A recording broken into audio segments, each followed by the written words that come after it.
Hello. Today was vacation day at work, and as you can tell, I went all out. Got my Hawaiian shirt, my leis, my Hawaii hat. Great times, even though I was working from home on my couch and definitely not in Hawaii, not out in that awesome sun. Hey, I even did this with my sunglasses. Take a look at this. I had these pretty cool Buffalo Bill sunglasses on. Look at that. The Bills made me want to shout. Oh yeah. So that got me thinking. What were some of my favorite vacation spots I've been to? I put a list together and I said, well, that might be exciting, but it probably won't be. So I'm going to do something else instead. Today, I'm going to rank, in my opinion, the top 10 classic Disney theme park attractions. Now, in order to do this, I have to set some criteria. What do I mean by classic attraction? Here's how I'm going to rank these. The attractions have to either have been original to the opening day of Disneyland Park in 1955. The attractions could have been added at some point during the life of Walt Disney, so before Walt Disney had passed away. Or they could be opening day attractions at Walt Disney World, which means the Magic Kingdom. So therefore, nothing from Epcot, nothing from Hollywood Studios, nothing from Animal Kingdom, nothing from Disneyland Paris, so on and so forth. You get the idea. Let's start with our honorable mention list. These attractions weren't quite unique enough, or at least reliable enough, we'll say, to make the top 10. What I mean by reliable, they need to still be operating today and still be operating at a regular clip. But we'll see what I mean by that.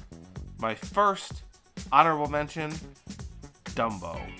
Yes, Dumbo makes the list because I just feel like it's a classic, iconic ride.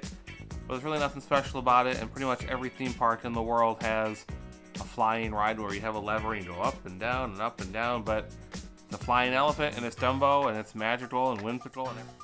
My second honorable mention is Great Moments with Mr. Lincoln. I really enjoyed that show out at Disneyland, and the animatronic when it debuted was state-of-the-art and really, out of this world amazing. However, it's definitely shown its age over time. They've done some renovation work, but there's always been rumors it's going to close and it's going to be this and it's going to be that, but I still think it's an important attraction. I just think there are other ones even from that era, from the World's Fair, that are better. My third honorable mention, which might be a little controversial, is the Matterhorn.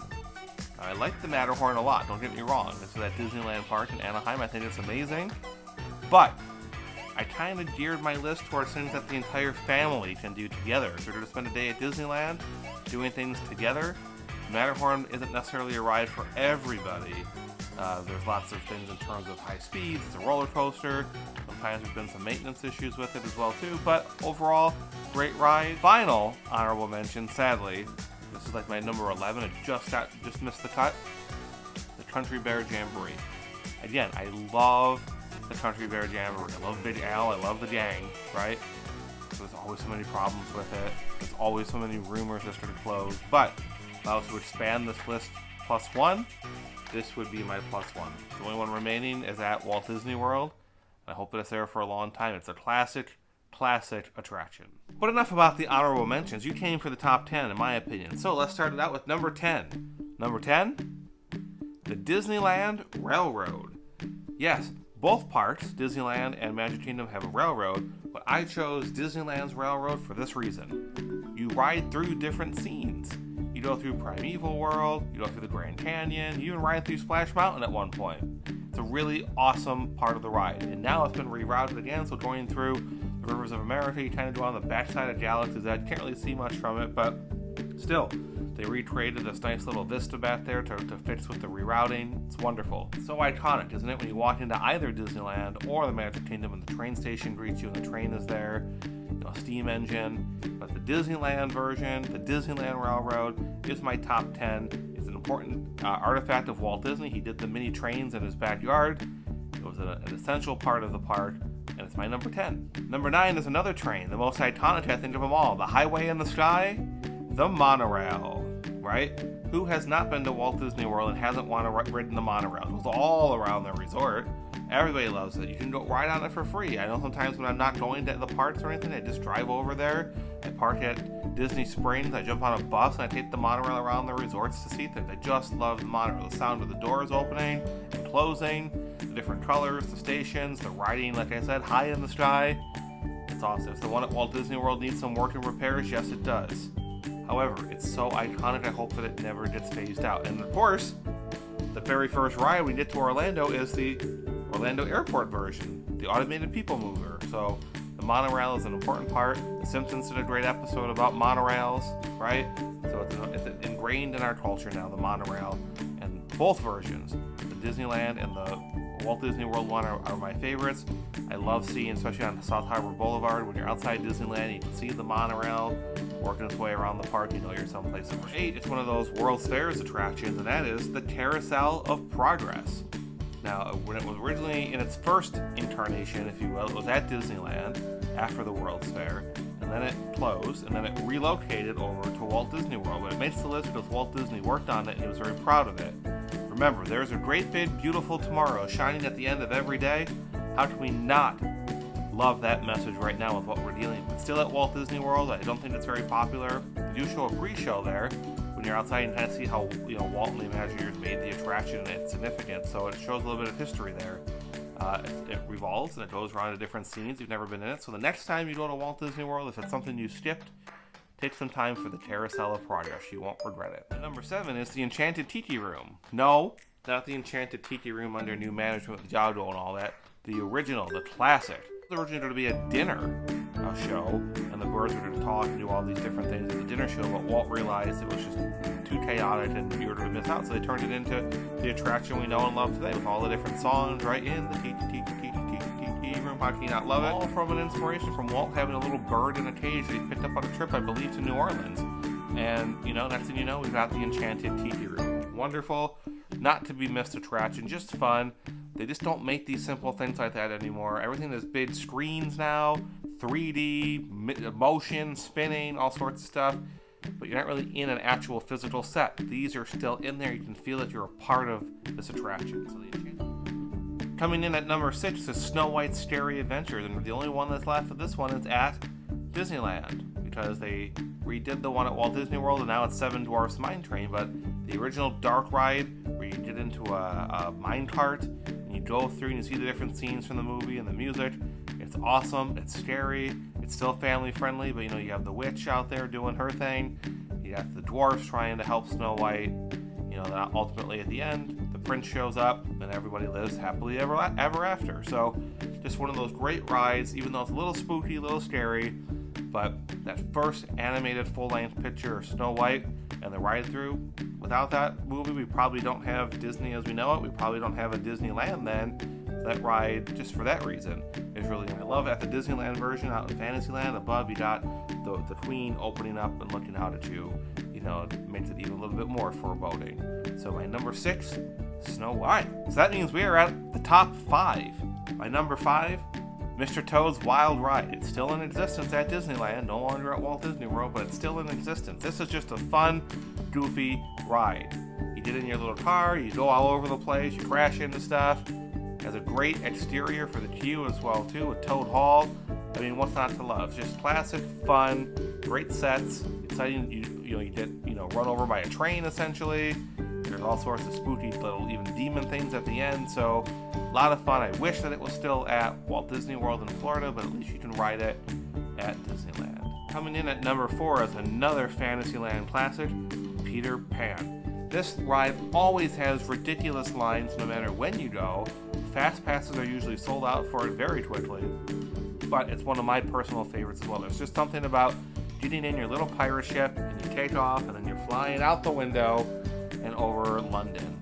It's just wonderful. They've made some enhancements to it over the years to fix the lighting, add some more special effects to it. The heart of it still remains. So getting in that pirate ship and believing that you can fly, and you do. You get out there and you see Captain Hook, and you see Peter Pan and Wendy and the Lost Boys, and you've got all of it. It's just a classic. I understand why it's so busy all the time, because it is worth it, and it's indoors, which is nice. But really, coming in at number 4, I couldn't think of anything better than Peter Pan. Coming in at number 3, It's a Small World. Now, I know a lot of people make fun of the song or whatnot, but that song is so iconic, written by the Sherman Brothers, and especially today when we're all separated from one another and we're stuck in quarantine, we realize what a small world it is after all, and maybe when we get out of this, we'll appreciate one another a little bit more, and we'll be kind to one another. But just riding through the boat version of this ride, the Disneyland one with a great exterior facade, it goes inside.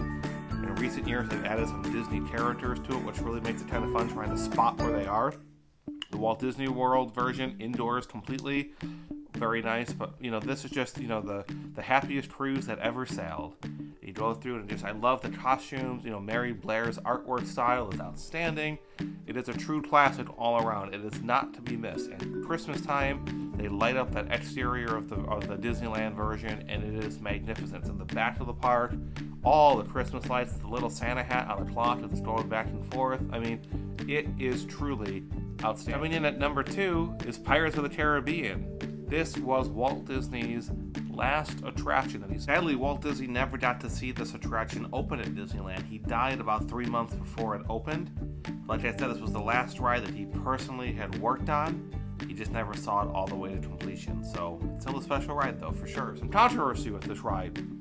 When Walt went through one of the initial walkthroughs of the mock-up of it, the Imagineers apologized that we're sorry that it's just so, you know, discombobulated here with all the sound and the talking over here and the conversation over there. And Walt said, no, I love it. It's like going to a cocktail party.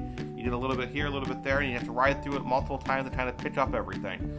And that's absolutely right. You go through it, and there's so much going on, right? You never did it all in one ride, which makes you want to ride it again. I love the Disneyland version. There's some extra drops in there, and there's even an uphill waterfall to bring you back up at the end.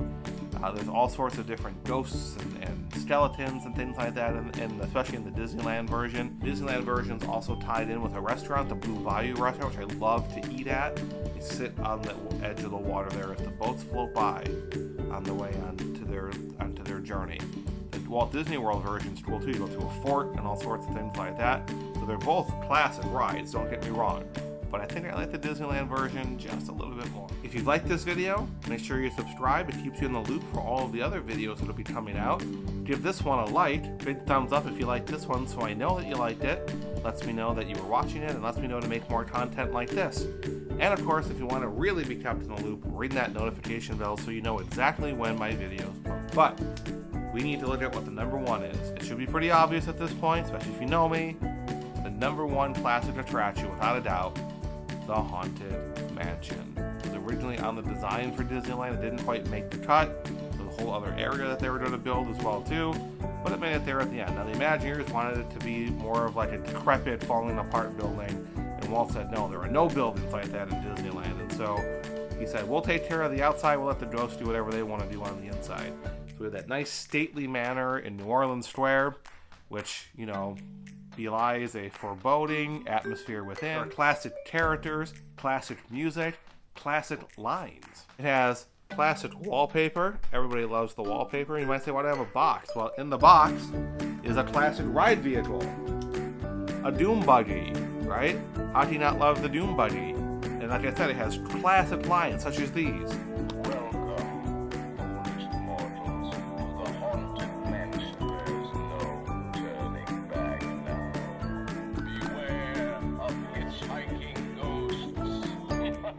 Have selected you to fill our quota, and they'll haunt you until you return.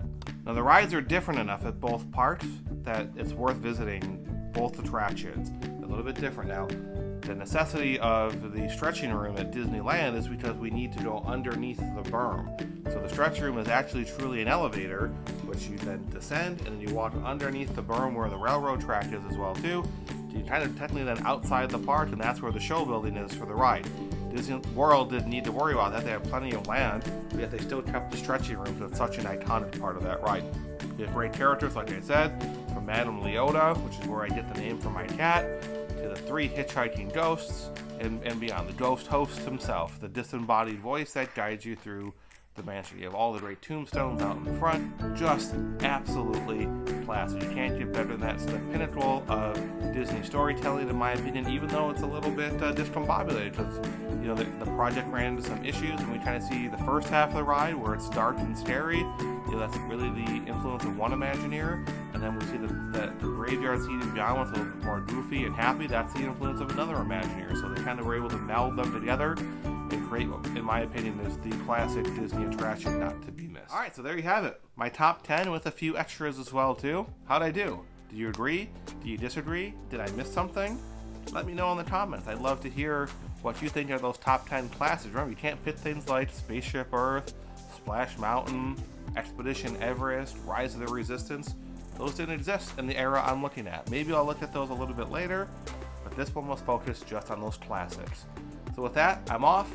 I hope you have a great day. See you real soon.